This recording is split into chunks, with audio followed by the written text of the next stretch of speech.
Walking alone, the streets are empty. The only thing I can see is my own silhouette. I'm getting stronger, step by step. The clock is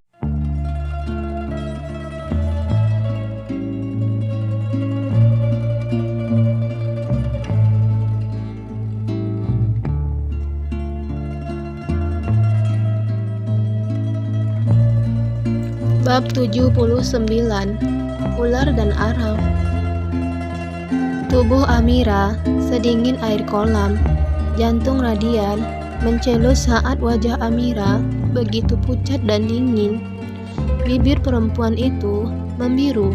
Segera lelaki itu popong tubuh lemas itu ke pinggir kolam, membaringkannya di atas keramik. "Mir, Amira bangun, sayang, Mir," teriak Radian menepuk-nepuk pipi perempuan yang dia sayangi itu. Amira sama sekali tidak menyahut. Kelopak pucat itu tetap menutup bola mata yang sangat ingin Radian melihat sekarang. "Mir." Pertolongan pertama, ya, Radian harus bertindak. Radian tidak tahu seberapa lama Amira berada di kolam renang dalam keadaan tidak sadar. Namun rasanya cukup menyakitkan membayangkan betapa banyak paru-paru perempuan ini menyerap air. "Kamu harus bertahan, Mir. Aku mohon." Lirih Radian segera menuju dada Amira, menekan-nekan halus di sekitar dada, memaksa air yang masuk agar keluar. Sudah 3 kali menekan, namun Amira tetap pucat pasi, terbaring tidak bergerak. "Ya Tuhan, Mir." Radian mengacak rambutnya frustasi. Dia coba kali menekan-nekan dada Amira. 1 kali, 2 kali, 3 kali. Tidak, jangan menyerah. Kali ini Radian coba lagi dengan harapan perempuan ini bisa sadar.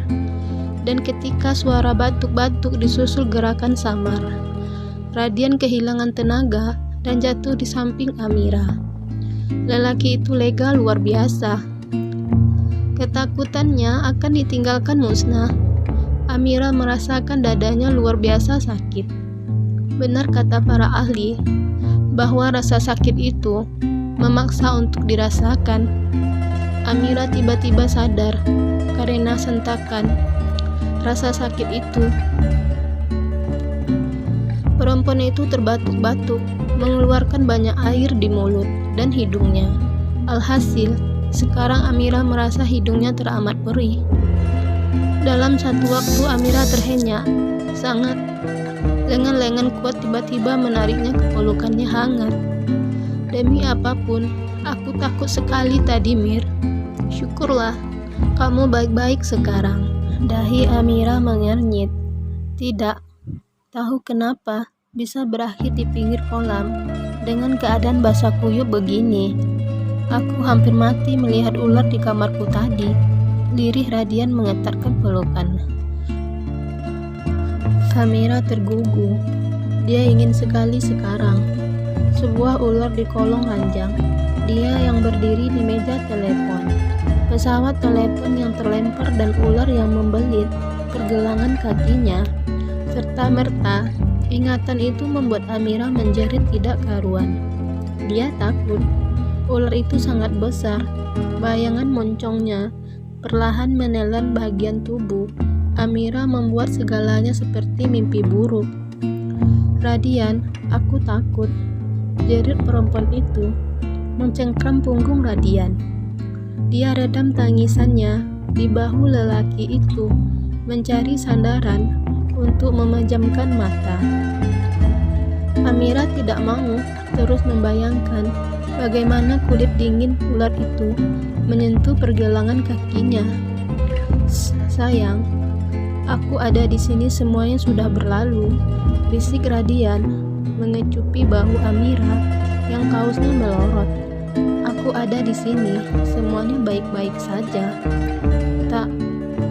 Tadi ada ular besar," desis Amira tergugu. "Mir." Mir, ada apa? Tiba-tiba suara panik Diana menyapa pendengaran Amira. Radian lebih dulu menyapa Diana melalui tatapannya yang memberi peringatan. Jangan bertanya apa-apa dulu sekarang, pintanya pada Diana. Diana mengangguk. Dia bilang iya, namun motoriknya malah mendekat dan berjongkok di sebelah Amira. Diana memeki melihat kondisi sahabatnya, jauh dari kata baik-baik saja. Dahi kamu banyak baret, Mir. Pekik Diana, luar biasa panik. Ibu kenapa? Araf, yang baru datang dengan 2 tas belanjaan, mematung di depan pintu.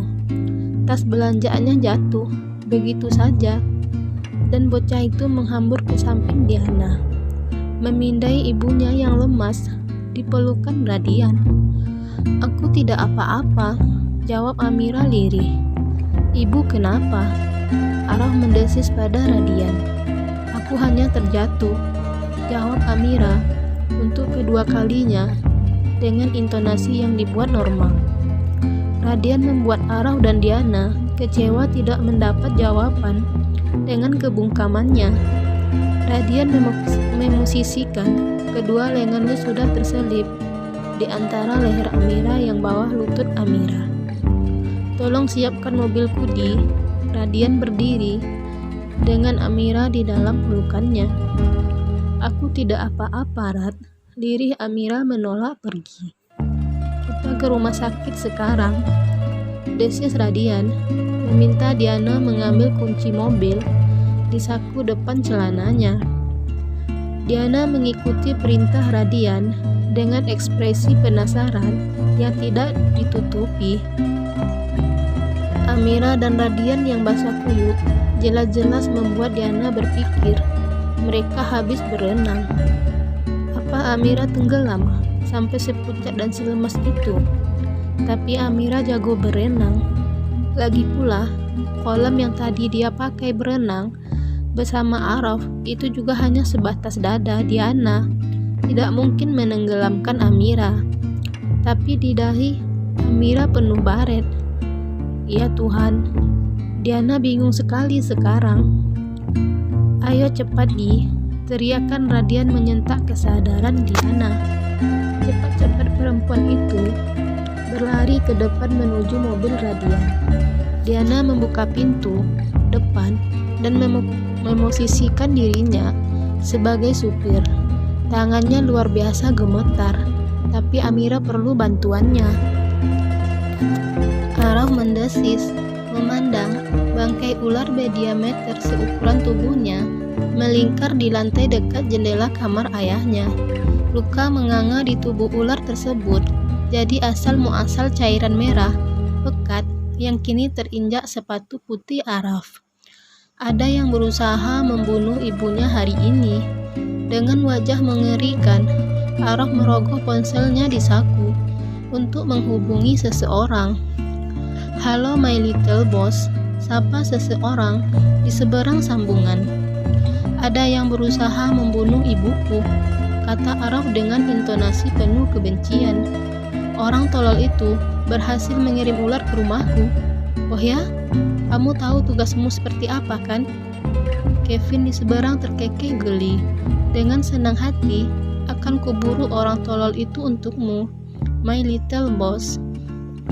Tidak mau menimpali atau bahkan bersopan santun mengucap kalimat perpisahan, bocah kecil itu mematikan sambungan dan langsung berjalan ke jendela mengikuti rasa ingin tahunya. Dari lantai 2, dari jarak sejauh ini, ibunya meloncat dan berakhir di kolam renang. Entah bagaimana kondisi ibunya jika tidak ada kolam. Mungkin tubuhnya hancur, tulang belulangnya berceceran, dan Araf tahu dia akan lebih hancur dari tulang belulang ibunya. Sialan, siapapun orang yang berani membuat ibuku terluka sedikit saja akan Araf buat orang itu menyesal seumur hidup. Dering ponselnya membuat Araf menunduk memeriksa dari Diana. Halo tante, kamu di mana?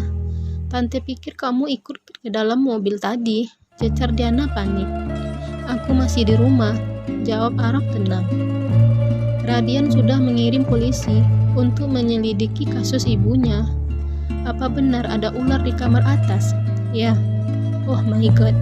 Kamu hati-hati di sana, Raf.